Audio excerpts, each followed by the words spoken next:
Hello everyone, कैसे हैं आप सब। एक बार पुनः शिव कोचिंग क्लासेस पर स्वागत है। और क्लास 12 केमिस्ट्री एनसीईआरटी में चैप्टर आपका 5 चल रहा है, जिसमें आज का टॉपिक है उत्प्रेरण। और उत्प्रेरण से संबंधित जो भी प्रकार हैं स्टूडेंट, जैसे स्व उत्प्रेरण, धनात्मक उत्प्रेरण, ऋणात्मक उत्प्रेरण, तो इनके एग्जाम्पल के साथ सारे टॉपिक को मैं यहाँ पर कवर करूँगा, तो वीडियो को अंत तक दिखेगा। और यदि इसी प्रकार के जो भी आप वीडियो देख रहे हैं तो इनके नोट्स लेना है तो 968529 पर कांटेक्ट कीजिए। हैंड रिटन आपको प्रॉपर रूप से नोट्स दिए जाएंगे। तो चलिए शुरू करते हैं आज का वीडियो। और सबसे पहले अपन समझेंगे उत्प्रेरक, इसके बाद उत्प्रेरण। तो उत्प्रेरक क्या है ये चीज समझिए। ऐसे पदार्थ जो रासायनिक अपक्रिया की दर को घटा या बढ़ा देते हैं लेकिन स्वयं क्या होते हैं, अपरिवर्तित रहते हैं। जैसे स्टूडेंट, हम एक टीचर हैं, चाहे तो आपको एक सही गाइडेंस देकर के आपकी जिंदगी को आबाद कर दें, या स्टूडेंट हम एक गलत या निगेटिव चीजें बता करके आपको है ना आपकी लाइन से भटका दें, आपकी जिंदगी को बर्बाद कर दें। तो एक टीचर आपके लिए एक उत्प्रेरक का कार्य करता है। कोई भी टीचर स्टूडेंट आपको चाहे तो बढ़ा सकता है या घटा सकता है। आपको जिस प्रकार से पढ़ाएगा उस प्रकार से आप पढ़ेंगे, लेकिन स्टूडेंट वो टीचर वहीं पे रहता है, स्टूडेंट को समझा करके उसे मंजिल तक पहुंचा देता है, लेकिन टीचर एक सड़क की भांति बना रहता है। तो राहगीर आप हो स्टूडेंट, और एक सड़क टीचर होता है। जैसे अपन लोग आपको पढ़ा रहे हैं तो अपन एक टीचर हैं, तो अपन एक उत्प्रेरक की भांति कार्य कर रहे हैं, मतलब आपको पढ़ा रहे हैं, मतलब आपके जीवन में मोटिवेट कर रहे हैं कि आपको कैसे पढ़ना है। पढ़ाई के साथ साथ मोटिवेट होना जरूरी। तो जो हम आपको एक प्रकार से मोटिवेशन देते हैं कि आपको इस प्रकार से पढ़ना है, तो हम एक उत्प्रेरक का काम कर रहे हैं। उसी प्रकार से रासायनिक अपक्रिया में कुछ ऐसे पदार्थ होते हैं जो रासायनिक अपक्रिया की दर को घटा या बढ़ा देते हैं। कुछ ऐसे पदार्थ होते हैं जो रासायनिक अपक्रिया की दर को घटा या बढ़ा देते हैं। समझने की कोशिश करेंगे। किसी भी रासायनिक अपक्रिया में कुछ ऐसे पदार्थ होते हैं जो रासायनिक अपक्रिया में घटा या बढ़ा देते हैं, किंतु स्वयं अपरिवर्तित रहते हैं, उसे हम उत्प्रेरक कहते हैं।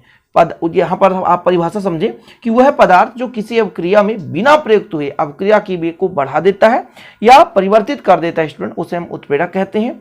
और आगे है कि अवक्रिया के वेग बढ़ाने की यह घटना जो उत्प्रेरक के उपयोग से होता है उत्प्रेरण कहलाता है। मतलब उत्प्रेरण एक प्रकार की घटना हो गई।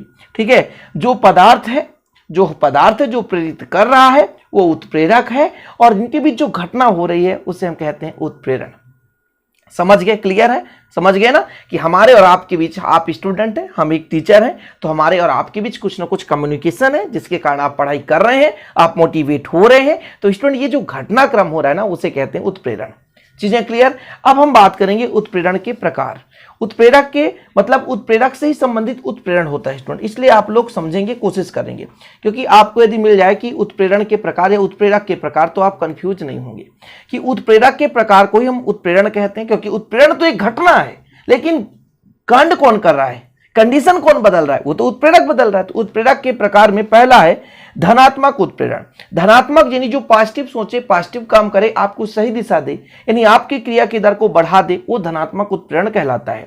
कि वह पदार्थ जिनकी उपस्थिति से अवक्रिया का वेग बढ़ जाता है धनात्मक उत्प्रेरण कहलाती है। यानी इसको हम धनात्मक उत्प्रेरक भी कह सकते हैं, तो कंफ्यूज नहीं होना है।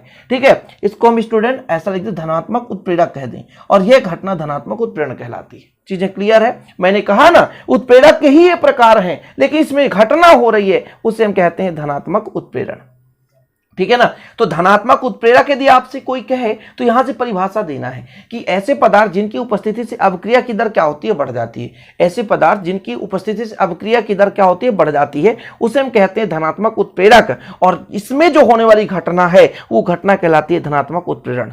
चीजें क्लियर है प्यारे भाइयों? चीजें क्लियर है कि ऐसे पदार्थ जिनकी उपस्थिति से अवक्रिया का वेग बढ़ता है, ऐसे पदार्थ, फिर से समझेंगे, ऐसे पदार्थ जिसके कारण अवक्रिया के दर या वेग बढ़ता है उसे हम कहते हैं धनात्मक उत्प्रेरक, और उसमें जो होने वाली क्रियाविधि है उसे कहते हैं धनात्मक उत्प्रेरण। ओके, क्लियर है? साथ साथ में ऋणात्मक उत्प्रेरक की परिभाषा समझते चले कि जब कुछ पदार्थ को मिला दें तो अवक्रिया का वेग क्या हो जाता है, कम हो जाता है। मतलब ऐसे पदार्थ, ऐसे या वह पदार्थ जिनकी उपस्थिति से अवक्रिया का वेग घट जाता है, इसी से आप समझिए, ऐसे पदार्थ जिसकी उपस्थिति से अवक्रिया का वेग क्या होता है, घट जाता है, उसे हम ऋणात्मक उत्प्रेरक कहते हैं, और उसमें जो होने वाली घटना है वह ऋणात्मक उत्प्रेरण कहलाती है।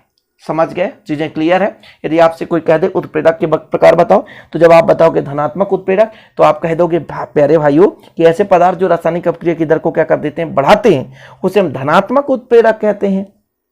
और ऐसे पदार्थ जो रासायनिक अपक्रिया की दर को घटा देते हैं उसे हम ऋणात्मक उत्प्रेरक कहते हैं। जैसे एग्जाम्पल के तौर पर एक दो एग्जाम्पल भी जानना जरूरी है। H2O2 का अपघटन यानी हाइड्रोजन परऑक्साइड का अपघटन हो रहा है तो MnO2 है ना, इसके अपघटन को तेजी कर देता है। जैसे ये H2O2 का अपघटन हो रहा है तो ये जो आपका मैंगनीज डाइऑक्साइड स्टूडेंट, ये इसके अपघटन को तेजी से है ना, यानी एक प्रकार से उत्प्रेरक का काम करेगा, इसके अपघटन को बढ़ाएगा। तो ये जो H2O2 है पानी में और ऑक्सीजन में बदल जाता है। अब क्रिया तो आप सिंपल देख रहे हैं, इसको याद करने या तैयार करने में आपको डिफिकल्ट नहीं होना चाहिए, कठिनाइयां नहीं होनी चाहिए। ओके स्टूडेंट, तो जो आपका धनात्मक उत्प्रेरक है वो केवल अपक्रिया की दर को बढ़ा देता है, ठीक है, और इसमें जो क्रिया विधि होती है उसे हम धनात्मक उत्प्रेरण कहते हैं। इसी प्रकार से यहाँ पर जैसे अमोनिया के हैबर विधि आप पढ़ाएंगे और पढ़ेंगे स्टूडेंट चैप्टर 7 में, अभी तो चैप्टर 5 चल रहा है। तो हैबर विधि द्वारा अमोनिया के निर्माण में जो आयरन की उपस्थिति जो है अपक्रिया का वेग क्या होता है, बढ़ता है। ये यहाँ पर अमोनिया में बनाने के लिए हम नाइट्रोजन का 1 अणु लेते हैं और हाइड्रोजन का 3 अणु लेते हैं। यहाँ पर जो आयरन होता है, लोहा होता है स्टूडेंट, ये क्या करता है, उत्प्रेरक वर्धक का काम करता है, मतलब एक धनात्मक उत्प्रेरक की भांति काम करता है। और इसमें जो घटना होती है उसे कहते हैं धनात्मक उत्प्रेरण। यदि उत्प्रेरक का प्रकार आ जाए तो आप लिख सकते हो धनात्मक उत्प्रेरक, ऋणात्मक उत्प्रेरक। समझ रहे हैं ना स्टूडेंट। और उसमें और एक चीज और आप पढ़ोगे कि स्व उत्प्रेरण। स्व उत्प्रेरण मतलब हम आपको समझाएंगे, लेकिन यहां तक आपको क्लियर है धनात्मक उत्प्रेरण तक कि धनात्मक उत्प्रेरण क्या होता है, जो रासायनिक अपक्रिया की दर को बढ़ाता है उसे हम धनात्मक उत्प्रेरक कहते हैं, और इसमें जो घटनाक्रम होता है उसे क्या कहते हैं, धनात्मक उत्प्रेरण। इसी प्रकार ऋणात्मक उत्प्रेरक किसे कहते हैं, ऐसे पदार्थ जो रासायनिक अपक्रिया की दर को क्या कर देते हैं, कम कर देते हैं या वेग को कम कर देते हैं, उसे हम ऋणात्मक उत्प्रेरक कहेंगे। यहाँ पर परिभाषा आप समझेंगे और उसकी इस घटना को हम ऋणात्मक उत्प्रेरण कहते हैं, ठीक है। और स्टूडेंट ये कम करता है, इसी कारण से मंदक भी कहा जाता है, यानी ऋणात्मक उत्प्रेरक को मंदक भी कहा जाता है। मंदक मतलब कम करना। ओके, चलिए एग्जाम्पल के तौर पर आप समझते हैं। यहाँ पे देखिए हाइड्रोजन परऑक्साइड के अपघटन में यदि H3PO3 मिला दें, ये आपका H3PO3 है, तो जब ये अपघटन तो होगा वही चीज, मिलेगा वही चीज जो इसमें बन रहा था। यहाँ पर आप देख रहे हैं धनात्मक उत्प्रेरण में हाइड्रोजन परऑक्साइड में MnO2 जो था वो वर्धक का काम कर रहा है, यानी बढ़ा रहा, क्रिया की वेग को बढ़ा रहा है स्टूडेंट। लेकिन यहाँ पर जो आपका है H2O2 के अपघटन में H3PO3 है ना, H3PO4 फास्फोरस का अम्ल है यहाँ पे, तो ये अभिक्रिया की वेग को कम कर रहा है। इसी प्रकार स्टूडेंट जो आपका एथिल अल्कोहल है, इसकी उपस्थिति में क्लोरोफॉर्म का ऑक्सीकरण मंद हो जाता है। ये क्लोरोफॉर्म है CHCl3, जिसको हम आपको चैप्टर 10 में पढ़ाएंगे। क्लोरोफॉर्म के ऑक्सीकरण के द्वारा ये फास्जीन का निर्माण होता है। फास्जीन एक विषैला गैस होता है स्टूडेंट, यदि इसको सुंघा दे तो आप निश्चेतक का मतलब आप निश्चेत हो जाएंगे, यानी ये निश्चेतक की भांति काम करता है, मतलब मूर्छित हो जाना। समझ रहे ना, जैसे चोर लोग यदि आपको फास्जीन गैस सुंघा दे स्टूडेंट, तो आप क्या हो जाएंगे, वहां पर शून्य अवस्था में हो जाएंगे, मतलब आपका दिमाग कुछ काम नहीं करेगा, आप मूर्छित हो जाएंगे। कहीं कहीं इससे मृत्यु भी हो जाती है, ज्यादा मात्रा में यदि सुंघा दिया जाए तो आपकी मृत्यु हो जाएगी। तो कभी भी स्टूडेंट कभी बोतल में यदि क्लोरोफॉर्म हो तो उसे सूंघने की कोशिश नहीं करना। क्यों? क्योंकि क्लोरोफॉर्म में यदि नमी है, ऑक्सीजन है, तो सूर्य के प्रकाश की उपस्थिति में फास्जीन गैस बना लेता है, और यही फास्जीन स्टूडेंट आपको एक विषैले खतरनाक के रूप में साबित हो जाता है। तो स्टूडेंट यहां पर आप समझ गए कि C2H5OH ये है एथिल अल्कोहल। ये है क्या है, एथिल अल्कोहल। तो एथिल अल्कोहल स्टूडेंट यहाँ पर क्लोरोफॉर्म के ऑक्सीकरण को मंद कर देता है, ठीक है ना, यानी तेजी से जो फास्जीन गैस बन रहा है वो धीमा गति हो जाता है। तीसरा आता है उत्प्रेरण के प्रकार में स्व उत्प्रेरण स्टूडेंट। तो कुछ रासायनिक अभिक्रियाओं में उत्प्रेरण को अलग से मिलाना नहीं पड़ता, बल्कि उत्पाद में से ही कोई उत्प्रेरण का कार्य करने लगते हैं। इस तरह की घटना को स्व उत्प्रेरण कहते हैं। मतलब कोई भी अभिकारक उत्पाद में बदल रहा है, कोई भी अभिकारक उत्पाद, रासायनिक अभिक्रिया में दो घटना तो होता है, अभिकारक किसमें बदल रहा है, उत्पाद में। अब जो उत्पाद बना वही क्या करने लगा, एक उत्प्रेरक की भांति काम करने लगा। समझ रहे ना, जैसे हमने किसी बच्चे को पढ़ाया और खुद वो अपने दोस्तों को पढ़ाने लग गया, तो वो खुद एक उत्प्रेरक की भांति काम करने लगा, तो वह कहते हैं मुझे स्व उत्प्रेरण, यानी खुद पढ़ा रहा है। बच्चों के अपने कम्युनिकेशन में हम 5 बच्चों को पढ़ा रहे हैं, उसमें से एक बच्चा टैलेंट निकल गया और खुद 5 बच्चों को पढ़ाने लग गया, तो खुद वो प्रेरित करने लगा, तो ये कहला गया स्व उत्प्रेरण। चीजें समझ गए, हम 5 बच्चों को पढ़ा रहे हैं, 5 बच्चों में से 4 बच्चे थोड़ा कमजोर है, एक बच्चा होशियार है, तो वो बच्चा क्या करने लगा, खुद बच्चों को पढ़ाने लगा। तो ऐसी स्थिति में स्टूडेंट क्या होता है, वो स्व उत्प्रेरण की भांति काम करता है, यानी स्वयं उत्प्रेरित हो रहा है। तो कुछ ऐसे पदार्थ होते हैं जो उत्प्रेरक तो मतलब उत्पाद बनते हैं और उत्पाद के बाद स्वयं उत्प्रेरक की भांति काम करने लगते हैं। यहाँ पे एग्जाम्पल आप देख सकते हैं कि यहाँ पर KMnO4 पोटेशियम, यहाँ पर स्टूडेंट पोटेशियम परमैंगनेट है, और यहाँ पर H2C2O4 ऑक्जेलिक अम्ल है, और यहाँ पर H2SO4 है। ये क्रिया करके MnSO4 K2SO4 और H2O10CO2 के रूप में परिवर्तित होता है। मतलब इसमें स्टूडेंट अपक्रिया तो होती है, लेकिन जो आपका Mn2 पॉजिटिव है, यहाँ पर अपक्रिया थोड़ा सा आप समझ ले, बाकी जब ये टूटता है तो Mn2 पॉजिटिव होता है। ये जब स्टूडेंट ये बनाता है MnSO4 और ये जब टूटेगा तो Mn2 पॉजिटिव SO4 2 नेगेटिव बनाएगा। फिर समझिएगा, ये जो पोटेशियम परमैंगनेट है ये मैग्नीज सल्फेट में बनाता है, परिवर्तित होता है। तो जब मैग्नीज सल्फेट टूटता है तो Mn2 पॉजिटिव SO4 2 नेगेटिव बनाता है और Mn2 पॉजिटिव पुनः अपक्रिया की दर को बढ़ाने लगता है। समझ रहे हैं स्टूडेंट? इतना क्लियर है? ये हो गया आपका स्व उत्प्रेरण। तो आपने ये चीजें समझा। अब इसके आधार पर स्टूडेंट और भी प्रकार हमने पढ़ा, लेकिन उस प्रकार को यहाँ पर आपको थोड़ा समझाना जरूरी है, क्योंकि आप लोग यदि नहीं जानेंगे तो बाद में आपको दिक्कत हो सकता है। कि स्टूडेंट जैसे हमारा होता है प्रेरित उत्प्रेरण, थोड़ा थोड़ा आप समझ लेंगे। प्रेरित उत्प्रेरण, उत्प्रेरक वर्धक, उत्प्रेरक विष, ये भी चीजें हैं। तो प्रेरित उत्प्रेरक दो प्रकार से होते हैं। सारा टॉपिक क्लियर कर रहा हूं ताकि आप लोगों को दिक्कत ना हो सके। देखिए, प्रेरित उत्प्रेरण किसे कहते हैं, यहाँ पर आप चौथा नंबर हेडिंग डालें कि जब कोई रासायनिक अभिक्रिया दूसरी रासायनिक अभिक्रिया के वेग को बढ़ा देती है, उसे हम प्रेरित उत्प्रेरण कहते हैं। फिर से आप समझें, जब कोई रासायनिक अभिक्रिया दूसरी रासायनिक अभिक्रिया के वेग को बढ़ा देती है, मतलब स्टूडेंट समझिएगा प्रेरित उत्प्रेरण क्या है। हम आपको उत्प्रेरित कर रहे हैं, आप बच्चे हो, हम एक टीचर हैं, लेकिन हमें ही कोई उत्प्रेरित करने लग जाए कि अच्छा से पढ़ाओ ताकि बच्चा और पढ़े। कुछ समझ रहे हैं? प्रेरित उत्प्रेरण क्या है कि हम आपको प्रेरित कर रहे हैं, आप पढ़ रहे हो, लेकिन कोई हमें ही प्रेरित करने लग जाए, मतलब हमारे ही गुरु हमको प्रेरित करने लग जाए, तो कहलाता है प्रेरित उत्प्रेरण। समझ गए कुछ क्या कह रहा हूं मैं? कि जब कोई रासायनिक अभिक्रिया दूसरी अभिक्रिया को प्रेरित करे, इसमें पदार्थ नहीं, अभिक्रिया ही। जैसे कोई टीचर, हम एक टीचर हैं और हमें ही कोई टीचर बता रहा बेटा और पढ़ाओ, अच्छे से पढ़ाओ, बच्चों के भविष्य को आबाद करो, आगे बढ़ाओ, जिंदगी में कुछ कर पाए, तो हम भी मोटिवेट होंगे, नहीं नहीं वाकई में पढ़ाना चाहिए। जैसे हम यूट्यूब पे आपको पढ़ा रहे हैं, कुछ बच्चों का रिस्पॉन्स अच्छा रहता है तो हम मोटिवेट होते हैं और आपको पढ़ाते रहते हैं, और कुछ डिमोटिवेट करते रहते हैं तो हम भी डिमोटिवेट। तो हमारे पास भी ये दो प्रकार से हो सकता है, एक वर्धक का काम करेगा, एक उत्प्रेरक वर्धक का काम करेगा, और एक उत्प्रेरक विष की काम करेगा, मतलब हमें घटाने की भी कोशिश करेगा। समझ रहे? एक उत्प्रेरक वर्धक का भी काम करेगा और हमें एक घटाने का भी काम करेगा। समझ रहे हैं कुछ मैं क्या कह रहा हूं? तो प्रेरित उत्प्रेरण जो होता है, मतलब मुझे ही कोई कह दे कि बेटा अच्छे से पढ़ाओ, बच्चों की भविष्य को आगे बढ़ाओ, तो ये होता है प्रेरित उत्प्रेरण। समझ गए? एग्जाम्पल के तौर पर यहां पर लिख ही सकते हैं। इसके बाद अगला है आपका 5वां नंबर, उत्प्रेरक वर्धक।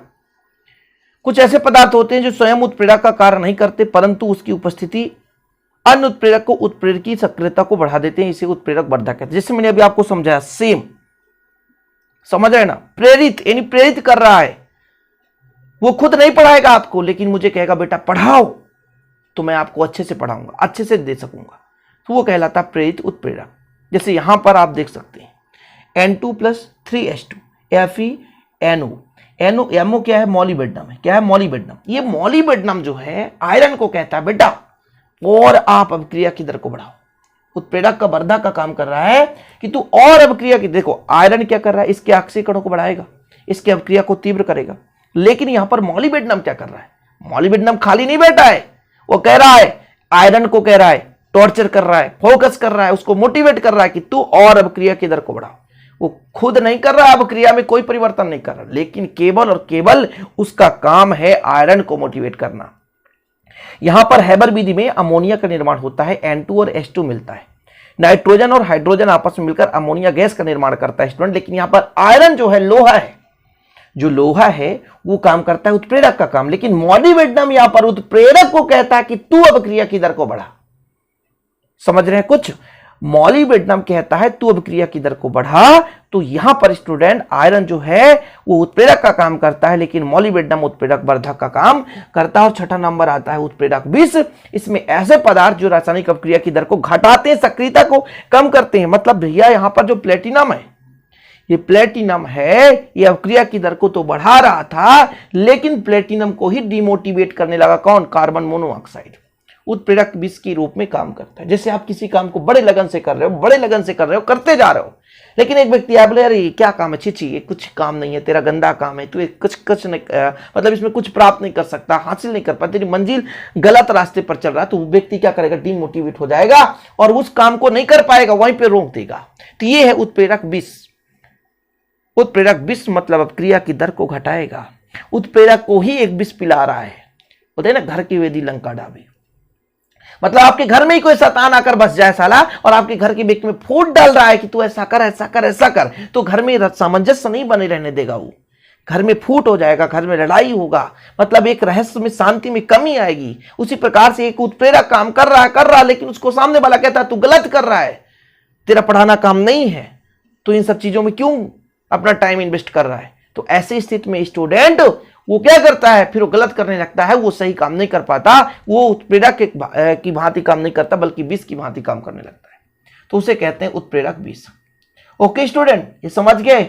मतलब उत्प्रेरक जो आपका स्टूडेंट आपका जो उत्प्रेरक के प्रकार हैं वो इतने आसान नहीं है, लंबे चौड़े हैं, ठीक है। तो उम्मीद करता हूं कि आज के इस वीडियो में आप लोगों ने क्या क्या सीखा यार, उत्प्रेरक क्या है, उत्प्रेरण किसे कहते हैं, उत्प्रेरण के प्रकार, धनात्मक उत्प्रेरण, ऋणात्मक उत्प्रेरण, है ना, कई प्रकार है। मुख्य रूप से तो धनात्मक ऋणात्मक होते हैं, फिर आपको भिन्न भिन्न प्रकार के उत्प्रेरण है जो कि मैंने समझा दिया। धनात्मक उत्प्रेरण स्टूडेंट्स, के बाद ऋणात्मक उत्प्रेरण, इसके बाद आपने सीखा क्या, स्व उत्प्रेरण, और आप स्क्रीनशॉट भी ले सकते हैं, है ना। और पहले भाई कुछ नहीं करना, 100 रुपए में आपको पूरा नोट्स देता हूं, पूरे यूट्यूब पे आप छान मारो, बेहतर से बेहतर रूप से नोट्स आपको प्रोवाइड कराया जाएगा। बस कांटेक्ट करना है 9685293949 पर, और आपको बेहतर से बेहतर नोट्स। और यदि शिव कोचिंग क्लासेस का ऐप डाउनलोड नहीं किया तो वहां पर ऐप डाउनलोड कर लें, वहां से भी आप नोट्स ले सकते हैं। ओके, डिस्क्रिप्शन पे लिंक दे दूंगा शिव कोचिंग क्लासेस ऐप का, तो वहां से आप डाउनलोड कर लें।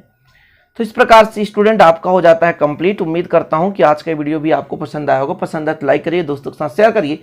मिलते हैं अगली वीडियो के साथ, तब तक के लिए जय हिंद, वंदे मातरम।